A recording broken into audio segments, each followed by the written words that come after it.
ቤዛዊተ ዓለም ሰአሊተ ምህረት መዝገበ ብርሃን የመላይ ሰብ እመቤት አቁራሪተ መዓት ወለተ ዳዊት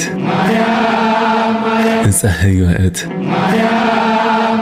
ምልእተ ክብር ጽላተ ኪዳን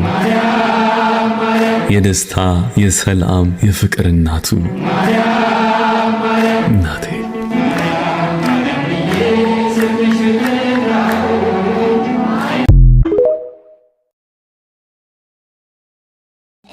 አቴ ንገሪልኝ ለአንድ ልጅሽ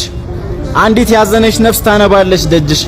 ጭንቅን ካንቺ በላይ ማንስ ያውቀውና ወዴት ልበል ነውር ቢኖርኝም ቀሚስሽን ይዤ ከስርሽ ልጠለል እናቶቼ የሚሉሽ ማርያም ነይ ብታስምሪ አይደል ጭንቅን ብታቀይ ኃጢአት ሲያወሻሸው የነገውን ተስፋ በለው ሲያመሸው እናቴ አስታርቅኝ እያለ ከለመደበት ቤት